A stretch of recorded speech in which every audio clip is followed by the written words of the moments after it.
ৰাৱণ মহাকাব্য ৰামায়ণৰ এক মুখ্য চৰিত্ৰ ৰাৱণ।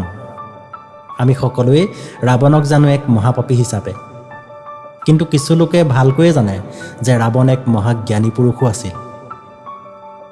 সেই ৰাৱণে নাৰীৰ কিছু চৰিত্ৰৰ বিষয়ে কৈছিল আৰু কৈছিল যে এনে চৰিত্ৰৰ মহিলাৰ পৰা যিমান পাৰি সোনকালে আঁতৰি অহাটোৱেই বুদ্ধিমানৰ কাম। ৰাৱণে নাৰীৰ বিষয়ে এনে কিছুমান কথা কৈছিল যাক শুনি আপোনাৰো গাৰ নোম শিয়ৰি উঠিব। ৰাৱণ ৰামায়ণৰ মুখ্য চৰিত্ৰ হোৱাৰ উপৰিও লংকা নগৰীৰ মহাৰাজা আছিল। সেই ৰাৱণকে তেওঁ 10টা মূৰৰ বাবে দশানন্দ বুলিও জনা যায়। যদিও ৰামায়ণ এক মহাকাব্য, কিন্তু ইয়াৰ পটভূমি কাল্পনিক নহয়। ইয়াৰ প্ৰমাণ লংকা নগৰী আৰু সাগৰৰ সেতুৰ অৱশেষ হিচাপে আজিও বিদ্যমান। যদিও ৰাৱণে সীতামাতাক অপহৰণ কৰিছিল, তথাপিও সেই অপহৰণ ৰাৱণে নিজৰ মৰ্যাদা ৰক্ষা কৰিহে কৰিছিল। নিজৰ ছাঁটোও আনকি সীতামাতাৰ গাত ৰাৱণে পৰিবলৈ দিয়া নাছিল। সেই ৰাৱণেই মহিলাৰ বিষয়ে এনে 4টা কথা কৈ গৈছে যাক জনাটো আপোনাৰ বাবে নিতান্তই প্ৰয়োজনীয়। এতিয়া জানো আহক ৰাৱণে কি 4টা কথা মহিলাৰ বিষয়ে কৈ গৈছে। প্ৰথম, ৰাৱণে কৈ গৈছে মহিলাসকলৰ লালসাৰ বিষয়ে। তেওঁ কৈছে যে মহিলাসকল অত্যন্তই মতলবী হয় আৰু এনে মহিলাই নিজৰ স্বাৰ্থ পূৰণ কৰিবলৈ যিকোনো কামেই কৰিবলৈ প্ৰস্তুত হৈ থাকে। ইয়াৰ বাবে লাগিলে কাৰোবাক প্ৰতাৰণাই কৰিব লাগে, কাৰোবাক নিজৰ ৰাস্তাৰ পৰাই আঁতৰাই পঠাব লাগে, বা ইয়াৰ বাবে কাৰোবাক লাগিলে আপোনেই কৰি ল'ব লাগে। তেওঁলোকে যিকোনো কামেই কৰিবলৈ সদায় প্ৰস্তুত হৈ থাকে।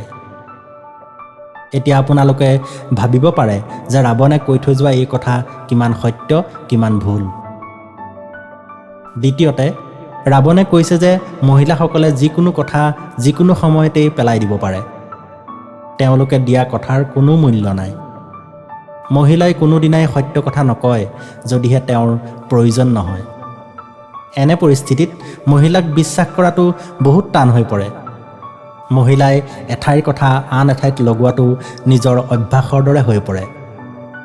কিছু পৰিস্থিতিত মহিলাই কোনোৰ মাজত কাজিয়াৰো সৃষ্টি কৰিব পাৰে।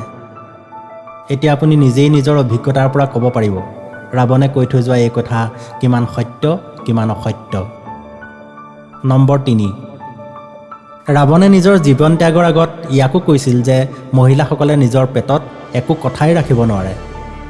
এই কথা সম্ভৱ আজি কোনেও নজনাকৈ থকা নাই। আপুনি লাগিলে এগৰাকী মহিলাৰ যিমানেই আপোন নহওক, তেওঁ আপোনাৰ কোনো গোপন কথা এদিন হ'লেও আনক ক'বই ক'ব, লাগিলে তেওঁ যিমানেই আপোনাক কথা দি নথওক। সেইবাবে মহিলাক কেতিয়াও নিজৰ গুপুত কথা ক'ব নালাগে। এনে কৰিলে যিকোনো সময়তে আপোনালৈ বিপদৰ আগমন হ'ব পাৰে, আৰু এই কথা সম্পূৰ্ণই সত্য।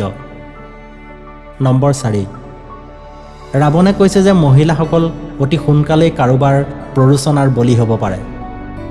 মহিলাসকলে যিকোনো কথা অতি সোনকালেই বিশ্বাস কৰি লয়, কাৰোবাৰ জালত অতি সহজেই ভৰি দিয়ে। এনে পৰিস্থিতিত অতি সহজেই মহিলাই কাৰোবাৰ প্ৰৰোচনাত পৰি নিজৰ তথা নিজৰ ঘৰলৈ বিপদ কঢ়িয়াই আনে। যেতিয়া মহিলাৰ খং উঠে, তেতিয়া তেওঁ কাকো সোধাই নেৰে, লাগিলে সেয়া তেওঁ স্বামীয়ে হওক।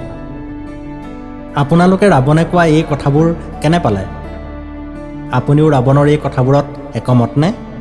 যদি একমত, তেন্তে এটা লাইক নিশ্চয় দিব, আৰু এনে কথা আগলৈও পাই থাকিবলৈ আমাৰ চেনেলটো ছাবস্ক্ৰাইব নিশ্চয় কৰিব। কমেণ্ট কৰিও জনাব। আজিলৈ ইমানেই। ধন্যবাদ।